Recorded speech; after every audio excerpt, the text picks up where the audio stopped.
Amen?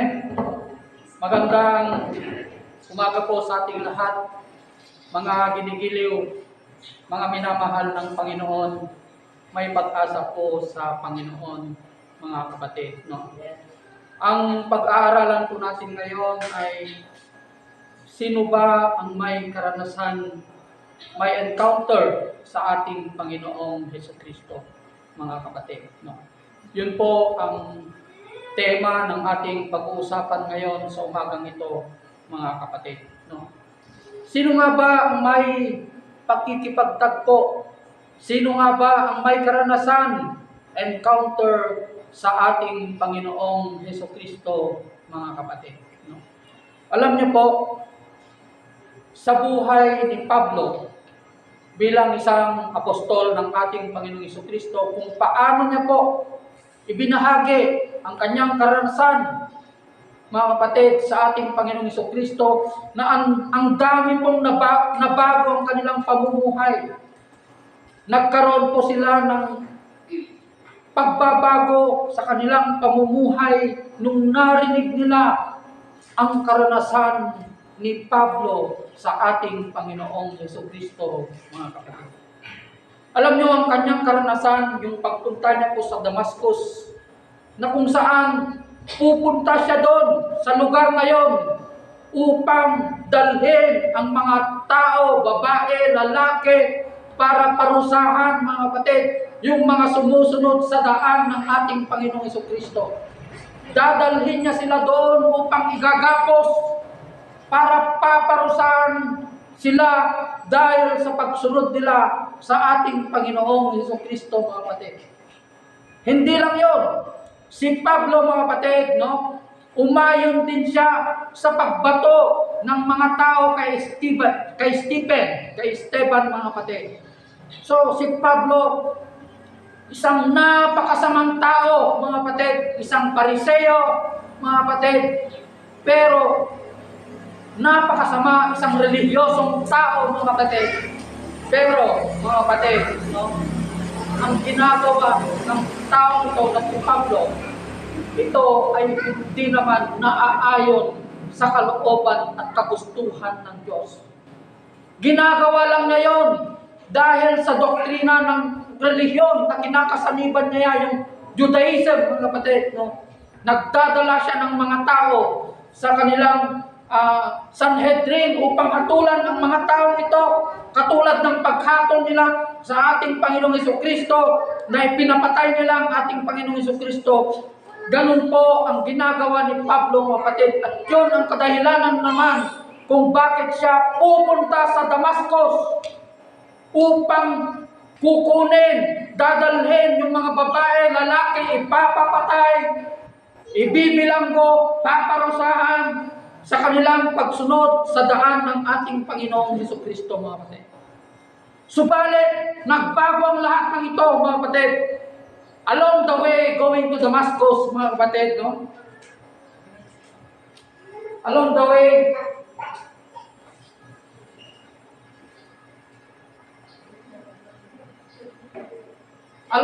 going to Damascus, mga kapatid, no? Nagkaroon po siya ng encounter, nagkaroon po siya ng pakikipagtagpo sa ating Panginoong Jesucristo, mga kapatid.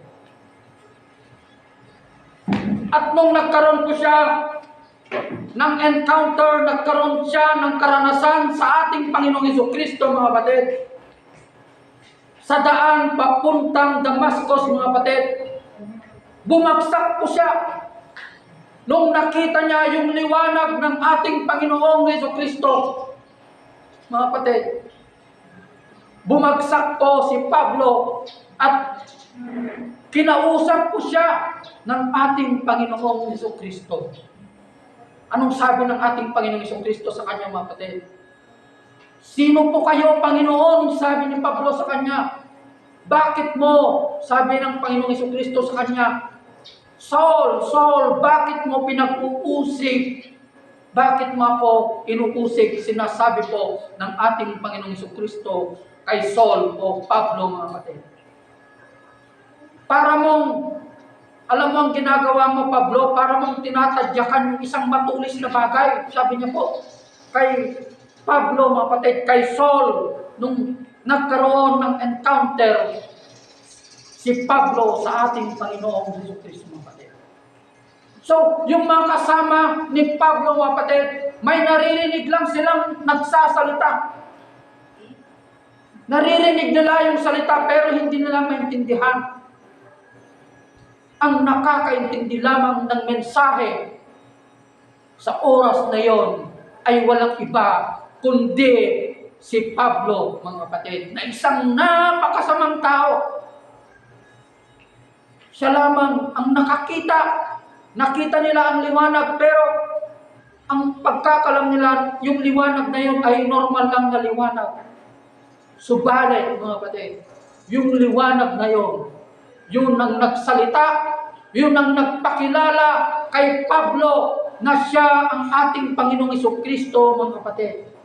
Siya ang kanyang nakatagpo sa oras na iyon, mga ginigilaw, mga minamahal, mga kapatid.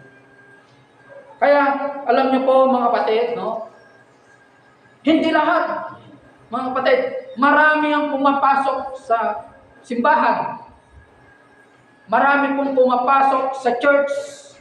Subalit, mga kapatid, katulad po ng tagpo na ito na pinag-aaralan natin, mga kapatid. Subalit, wala po silang encounter. Wala po silang pakikipagtagpo sa ating Panginoong Jesucristo, mga kapatid. Katulad po ng mga tao ito na kasama ni Pablo, mga kapatid. Marami po silang pupunta, hindi lang sila tatatlo, hindi lang sila aapat, mga kapatid. Kasi kung aapat sila, paano nila huhulihin yung mga tao na dadalhin nila sa Sanhedrin upang hatulan ang mga ito, mga kapatid. Kaya, naniniwala po ako na marami po yung grupo ni Pablo na pupunta sa Damascus, mga kapatid, upang kukunin yung mga tao na sumasampalataya sa daan ng Panginoon, mga kapatid. Subalit, iisa lang sa kanila, sa dami po nila na pumunta sa Damascus, iisa lang ang pinili ng Diyos upang pagpahayagan ng kanyang pagka-Diyos, upang ipahayag ang kanyang kadakilahan, ang kanyang kapangyarihan.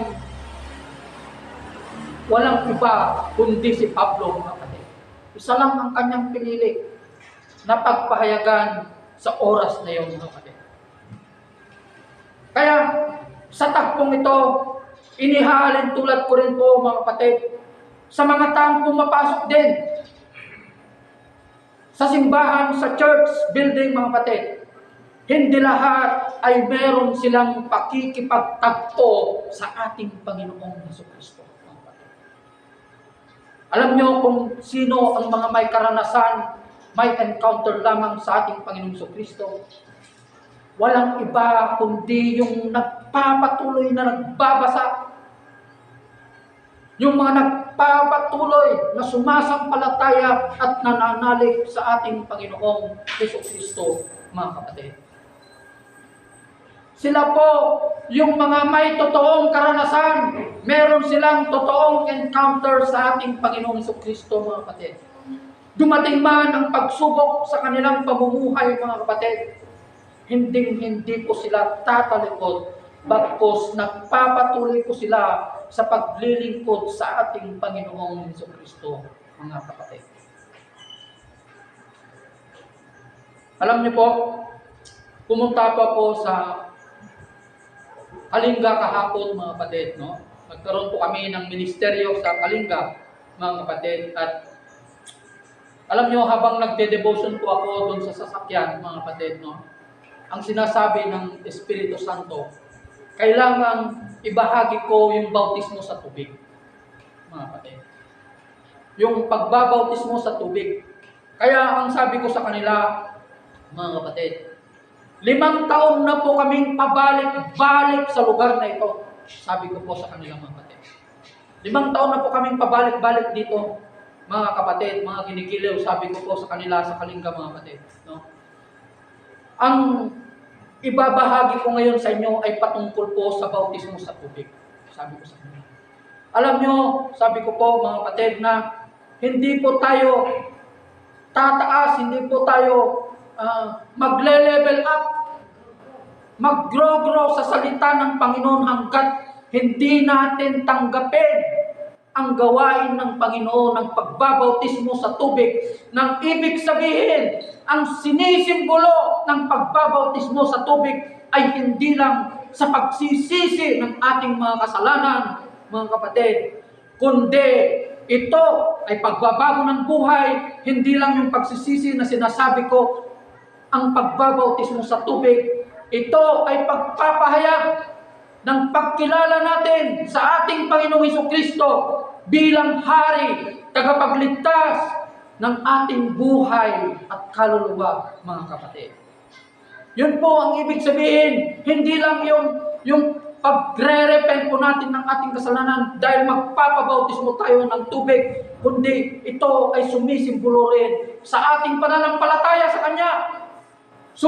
Sumisimbolo rin ito ng ating pagiging saksi sa Kanya, sa Kanyang kadakilaan, mga kapatid. Diba? Yun po ang ibig sabihin ng bautismo sa tubig, mga kapatid. No? Kaya kung ayaw natin tanggapin ang gawain na ito ay hindi lamang gawain ng tao. Hindi ito doktrina ng tao. Doktrina po ito ng Diyos. Sabi ko po sa kanila, mga kapatid. Diba? Kaya sinabi ko po sa kanila, mga kapatid, no?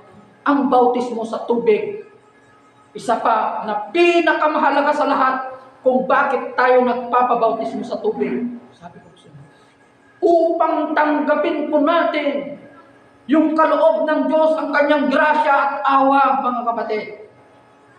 Opo, para matanggap po natin ang Kanyang awa at grasya ng ating Panginoong Hesukristo.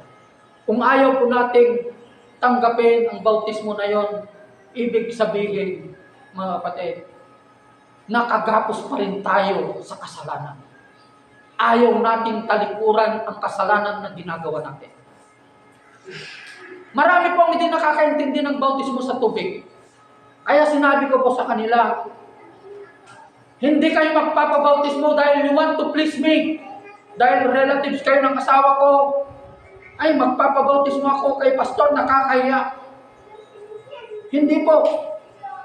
Katulad ng sinasabi ni John the Baptist sa mga tao, mga kapatid, nang pumunta ang mga Pariseo sa kanya upang magpabautismo, alam ng Diyos ang puso natin bago po tayo magpabautismo. Kaya anong sinabi ni John the Baptist sa mga Pariseo? Linisan nyo muna ang inyong loob. Linisan nyo muna ang inyong puso bago nyo tanggapin ang grasya at awa ng Panginoon. Sabi niya sa kanila, dahil tinitignan nila ang kanilang sarili na sila ay matuwid. Nagtanong din ang mga sundalo. Nagtanong din pa ang mga sundalo sa kanya. Anong sinabi ng mga sundalo kay John the Baptist? Guro, anong gagawin po namin? Sabi niya po sa kanila, masatisfy kayo sa iyong sakot. Sabi niya sa kanila. Sabi naman ng mayaman, kami naman po. Guro, anong gagawin namin? Alam niyo kasi pag may balabal ka nung unang panahon, ibig sabihin, mayaman ka. Or ibig sabihin, dalawa lang ang ibig sabihin kung bakit may balabal ang isang tao.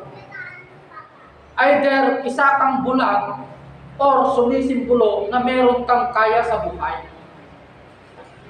Katulad ng ginawa ni Bartimeo bulag, nung itinaas niya ang kanyang balabal na nagsisimbolo na siya ay isang bulag. Ano pang ibig sabihin ng balabal? Ito ay pagpapakita ng pananampalataya at pananalig natin sa ating Panginoong Hesukristo. Katulad ng ginawa ng mga tao nung pumasok ang ating Panginoong Hesukristo sa Jerusalem, inilatag nila ang kanilang mga balabal sa daanan ng ating Panginoong Hesukristo, mga kapatid. Diba? Yun po ang isang ibig sabihin po ng balabal, mga kapatid. No? So dito, makikita po natin mga kapatid. Diba? Makikita po natin yung tunay na pagpapahalaga po natin ng bautismo sa tubig. Diba? Na yung balabal na yon, anong gagawin po namin, Panginoon? Sabi ng mayayaman, kung meron kang 2 balabal, ibibigay mo ito sa isa na nangangailangan, sabi niya. Kami naman po, sabi ng mga maniningil ng buwis, huwag kayong maningil ng sobra, sabi niya sa kanila. Huwag kayong maningil ng sobra.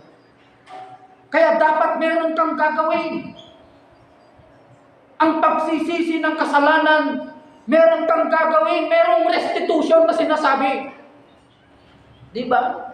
Hindi yung nagsisisi ako pero wala ka namang ginagawa.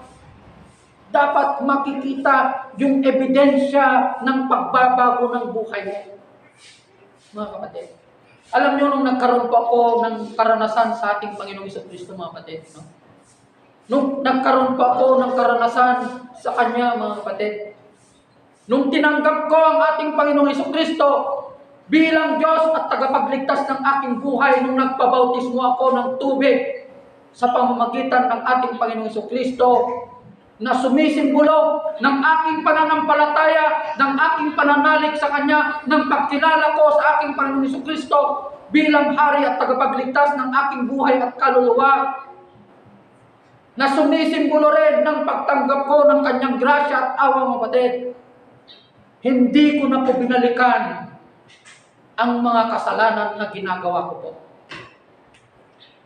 Yung mga bisyo, yung pagmumura, womanizing, lahat yata ng klase ng kasalanan, nagawa ko na. Ang hindi ko lang nagawa, yung pumatay ng tao. Nung tinanggap ko ang grasya at awa ng Panginoon, hindi ko na po binalikan ang mga kasalanan na ginagawa ko. Alam nyo, ang covenant ko po sa ating Panginoong Jesucristo, Lord, kung balikan ko pa ang mga kasalanan na yan, patayin mo na lang ako. Hindi ako karapat dapat na nakakilala sa iyo. Sabi ko po sa Kanya, mga kapatid.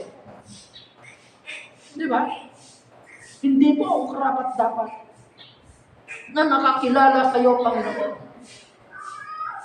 Pero maraming tumatayo sa pulpito, mga kapatid, pero may itinatago silang kasalanan.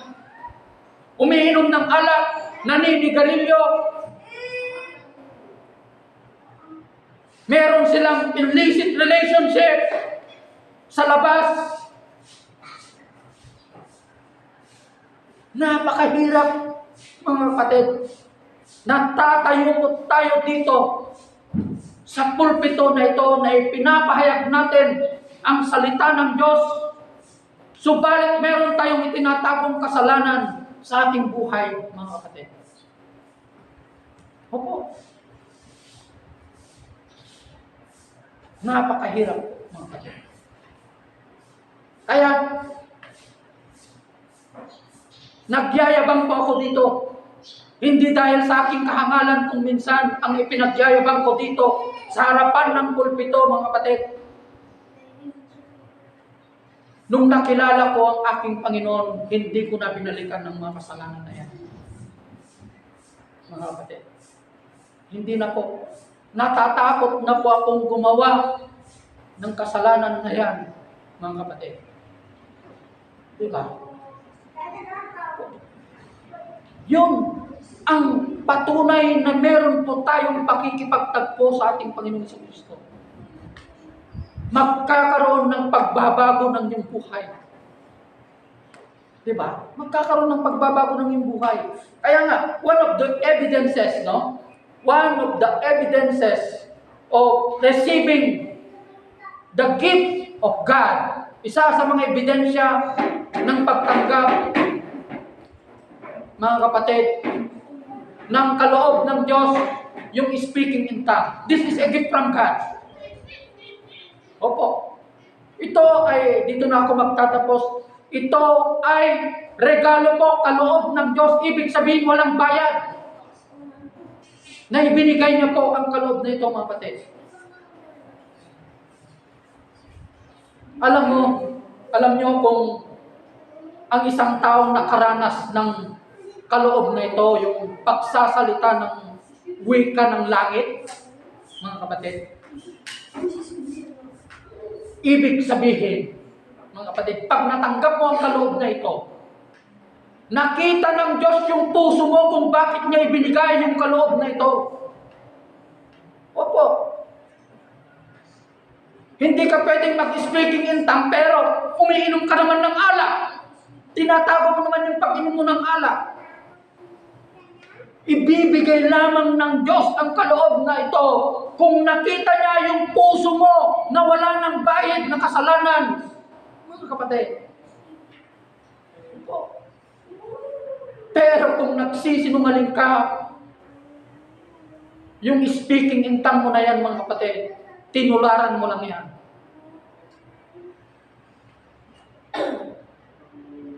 Tinularan mo lang. Baka pinilit na ka lang di pastor nga ag-speaking in tongue tapno tinulad mo matay, dinunod mo. Ayaan. Kusa yan na ibibigay ng Panginoon. Ibinigay niya yung kaloob na yan dahil nakita niya yung puso mo na karapat dapat kang tumanggap ng kaloob na yon. Kasi Diyos ang magbibigay yan. Hindi mo pipilitin yung tao na mag-speaking in tongue. Kapatid, at yun ang karanasan ko. Nung naranasan ko yung dakilang kapangyarihan ng Diyos. Alam niyo ang speaking in tongue kasi, pinapatibay niya yung pananampalataya mo. Dahil ikaw lang ang nakakaintindi yun, mga kapatid. Yung pinag-uusapan nyo ng ating Panginoon, mga kapatid. Diba? So I hope you are being encouraged, mga kapatid, sa mensahe sa atin ng Panginoong Jesucristo na upang magiging matatag po ang ating pakikipagrelasyon, pakikipagtagpo, ang ating encounter sa ating Panginoong Jesucristo, mga kapatid. No? Kailangan po natin, mga kapatid, na magpatuloy po tayo sa pagbabasa, pagdedebosyon ng salita ng Panginoon. Magandang umaga po sa ating lahat. Maraming salamat po. God bless everyone.